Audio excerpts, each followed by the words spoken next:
नमस्कार मैत्रिणींनो, स्वागत आहे तुमचं सिलाई वर्ल्ड मराठी या यूट्यूब चॅनलवरती। आजच्या आपल्या व्हिडिओमध्ये आपण मायरा स्टाईल फ्रॉकची कटिंग आणि स्टिचिंग कशी करायची ते पाहणार आहोत। 26 जानेवारी स्पेशल आपला हा ट्राय कलर फ्रॉक असणार आहे। तर या फ्रॉक करता इथे मी फॅब्रिक घेतलेला आहे, व्हाईट कलरमध्ये फॅब्रिक घेतलं, त्याचबरोबर ग्रीन कलरमध्ये चिकन लेस घेतलेली आहे आणि ऑरेंज कलरची देखील चिकनमध्ये लेस आपण इथे घेतलेली आहे।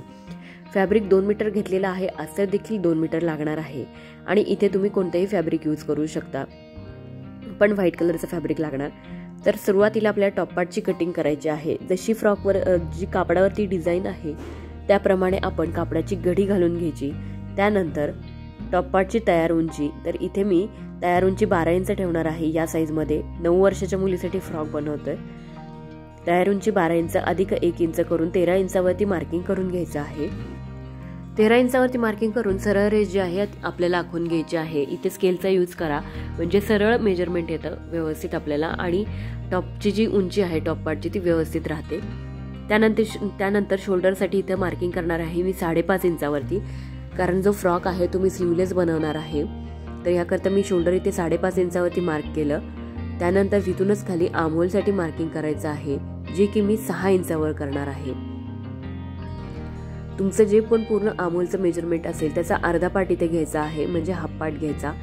त्यानंतर चेस्टसाठी इथे साधारण मी चेस्टसाठी 8 इंचावरती मार्किंग करणार आहे। 32 चेस्ट आहे लुझिंगसह, तर 8 इंचावरती मार्किंग केलं। त्यानंतर प्लस त्यामध्ये 2 इंच मार्जिन देखील ऍड करायची। त्यानंतर जो खालची बाजू आहे तिथे आपल्याला घ्यायचं आहे वेस्टसाठी मेजरमेंट। तर वेस्टसाठी इथे 7.5 इंचावरती मार्किंग केलेलं आहे। 30 इंच जे आहे वेस्ट आहे। 2 इंच मार्जिन दोन्ही पार्टमध्ये ऍड केली। त्यानंतर दोन्ही पॉइंट्स जे आहेत ते व्यवस्थित आपल्याला स्केलच्या मदतीने कनेक्ट करून घ्यायचे आहेत किंवा जोडून घ्यायचे आहेत। दोन्ही पॉइंट्स आपण इथे जॉईंट करून घेतले। त्यानंतर आता फ्रंट आर्महोलसाठी 1 इंच आणि बॅक आर्महोलसाठी आपण 1.5 इंचावरती मार्किंग करून घ्यायचं आहे। कर्व स्केल मी इथे घेतलेले आहे आणि त्याच्या मदतीनेच मी इथे मुंड्याचा जो आकार आहे तो देऊन घेणार आहे। गोलाकार असा मुंड्याचा आकार जो आहे स्केलनेच आपल्याला इथे देता येतो आणि छान असा व्यवस्थित आकार आल्यानंतर आपल्याला या फॅब्रिकची कटिंग करायची आहे। त्यापूर्वी आता आपल्याला गळारुंदी घ्यायची। तर या साईजमध्ये मी गळारुंदी 2.5 इंच घेतलेली आहे।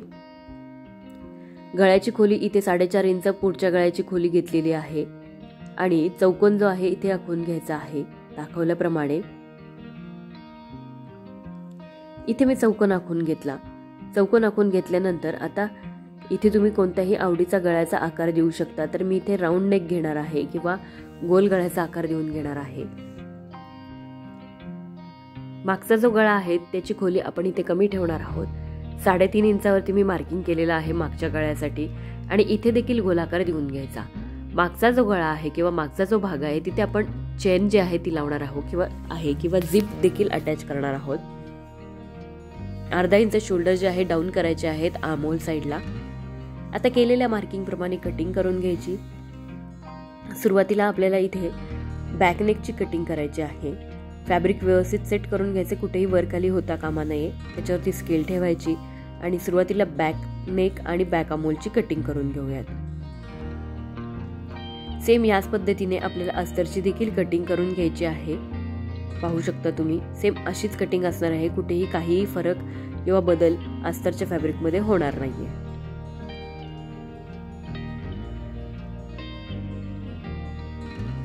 दोन्ही पार्ट्सची कटिंग झाली। दोन्ही पार्ट्स मी इथे सेपरेट करून घेतले। आता आपल्याला जो बॉटमचा मेन फॅब्रिक आहे त्याची कटिंग करायची। तर बॉटमसाठी 12 इंच टेप जो आहे मी वर ठेवला अशा पद्धतीने, कारण आपला टॉप पार्ट 12 इंचाचा आहे आणि त्यानंतर पूर्ण फ्रॉकची जी उंची आहे ती घेतलेली आहे मी इथे। तर पूर्ण फ्रॉकची उंची किती जी पण असेल तुमची ती तिथे मार्किंग करून घ्यायची आणि हे फॅब्रिक आडवं म्हणजे किती आहे ते बघूयात। तर साधारण 48 इंचाचे 2 पीस आयताकृती आपल्याला कट करून घ्यायची। जी वरची बंद बाजू आहे तिथून आपल्याला ही पार्ट कट करून घ्यायचे। जो बॉटम आहे त्याची उंची साधारण मी 25 इंच ठेवलेली आहे। 24 ते 25 इंच बॉटमची उंची ठेवली। त्यानंतर अम्ब्रेलामध्ये मी अस्तर कट करून घेतलं आहे बॉटमसाठी। आता खालच्या बाजूला मेन फॅब्रिक ठेवलं, त्यावरती अस्तरचं फॅब्रिक मी इथे ठेवून घेतलेलं आहे। अस्तरचं फॅब्रिक ठेवून घेतलं। आता त्यानंतर आपल्याला सर्व जे आहे पिनने सिक्युअर करून घ्यायचं आहे सर्व फॅब्रिक, फ्रंट आणि बॅक दोन्ही. त्यानंतर नेक पार्ट आणि आर्महोल पार्ट स्टिच करून घ्यायचे. नेक पार्ट आणि आर्महोल पार्ट स्टिच करून घेतल्यानंतर नॉचेस करून घ्यायचे आहेत आणि हे फॅब्रिक सरळ बाजूला करून घ्यायचं. फॅब्रिक सरळ बाजूला करून घेतल्यानंतर नेक पार्ट आणि आर्महोल पार्टवरती टॉप स्टिचेस करून घ्यायचे. त्याचबरोबर इथे बॉटमचं फॅब्रिक घेतलं. बॉटमचं फॅब्रिक जे आहे खालची बाजू डबल फोल्ड करून घेतली. त्यानंतर ग्रीन कलरची लेस जी आहे ती मी अशा पद्धतीने अटॅच करून घेतली, जी की 3 ते 4 इंच खाली आहे.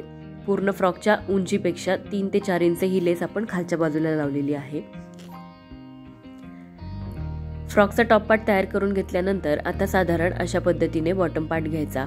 2 इंच आपण मार्जिन घेतली. तेवढं फॅब्रिक सोडून पूर्ण जे बॉटमचं फॅब्रिक आहे त्याच्या अशा पद्धतीने व्यवस्थित आपल्याला प्लेट्स बनवून घ्यायच्या आहेत. साधारण 1 इंच ते 1.5 इंचापर्यंत तुम्ही प्लेट्स जे आहेत तिथे बनवू शकता. जेवढं बॉटमचं फॅब्रिक जास्त असेल तेवढ्या प्लेट ज्या आहेत ते जास्त येतील. सर्व प्लेट्सचं डायरेक्शन एका बाजूला घ्यायचं आहे, एकाच बाजूने, आणि पूर्ण हा जो पार्ट आहे बॉटमचा टॉप पार्टमध्ये अटॅच करून घ्यायचा. तर इथे तुम्ही पाहू शकता व्यवस्थित छान अशा प्लेट्स ज्या आहेत त्या मधल्या पार्टमध्ये घेतल्या. दोन्ही साईडने 2-2 इंच मार्जिन जे आहे ती सोडून आपण प्लेट्स घेतल्या. आता आपल्याला या पार्टमध्ये अस्तर अटॅच करून घ्यायचे. जसं नेहमी आपण अस्तर अटॅच करतो त्या पद्धतीनेच मी इथे अस्तर देखील अटॅच करून घेतलेलं आहे. अम्ब्रेलामध्ये अस्तर अटॅच केलं होतं आपण. हे पहा अशा पद्धतीने लावलं. त्यानंतर हे अस्तर खालच्या बाजूला करून घेतलं. छान अशी फिनिशिंग आलेली आहे. दुसरा पार्ट देखील आपल्याला असाच रेडी करायचा. फक्त जो दुसरा पार्ट आहे त्यामध्ये आपल्याला झिप अटॅच करायची आहे. तर या फ्रॉकमध्ये किंवा या व्हिडिओमध्ये मी झिप कशी अटॅच करायची याचा देखील पुढे पार्ट जो आहे दाखवलेला आहे. तर व्हिडिओ पूर्ण पहा.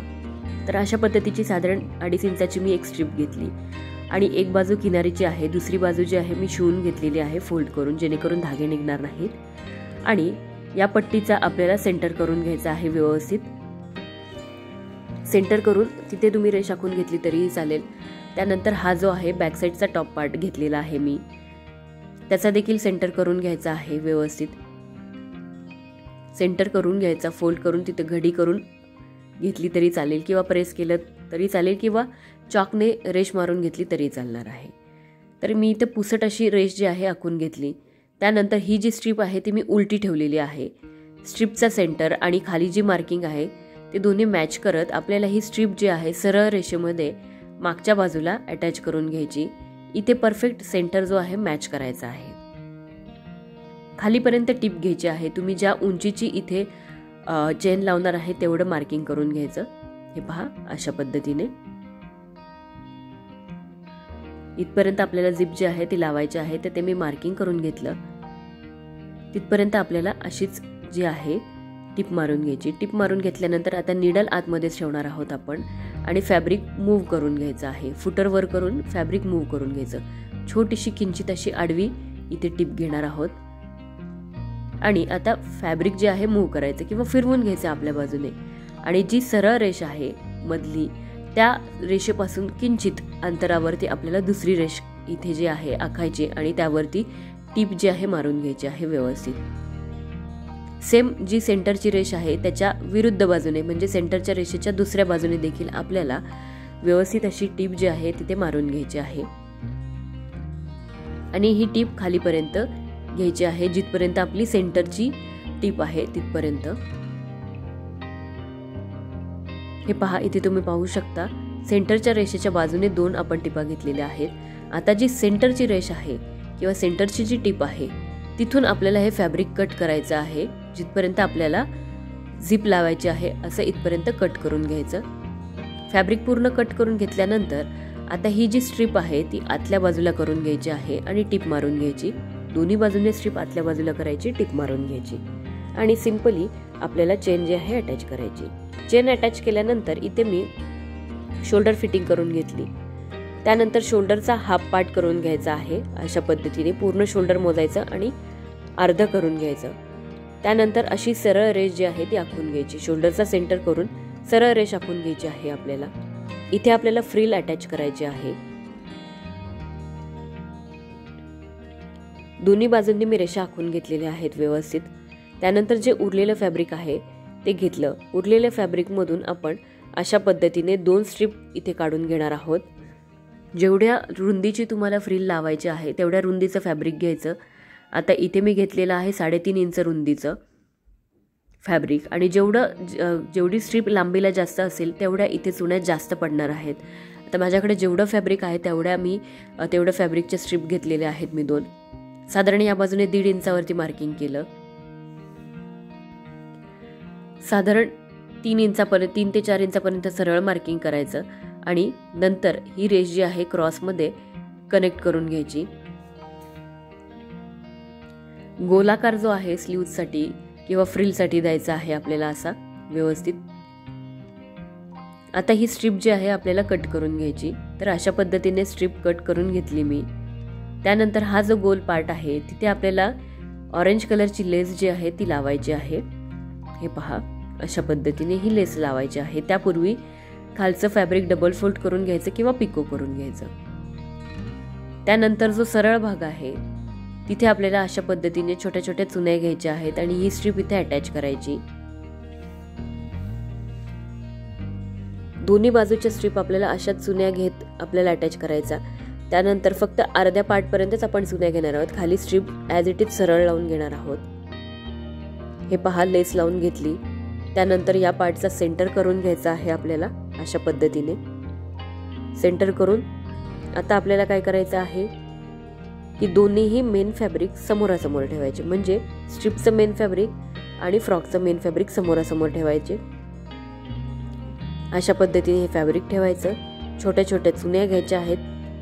सेंटरच्या बाजूने चुन्यांचं डायरेक्शन ठेवायचं आणि उरलेली स्ट्रीप सरळ आपण अटॅच करून घेणार आहोत केलेल्या मार्किंग प्रमाणे. मागच्या बाजूने देखील असंच आपल्याला स्ट्रीप जी आहे जॉईन करून घ्यायची. तर बघा मैत्रिणींनो, सुंदर असा मायरा स्टाईल फ्रॉक जो आहे 26 जानेवारी स्पेशल तयार झालेला आहे. व्हिडिओ कसा वाटला हे कमेंट्स करून नक्की कळवा. चॅनलला लाईक करा, शेअर करा आणि सबस्क्राईब करा. खाली दिलेल्या बेल आयकॉनवरती क्लिक करा म्हणजे येणाऱ्या प्रत्येक व्हिडिओची नोटिफिकेशन तुम्हाला नक्कीच मिळेल.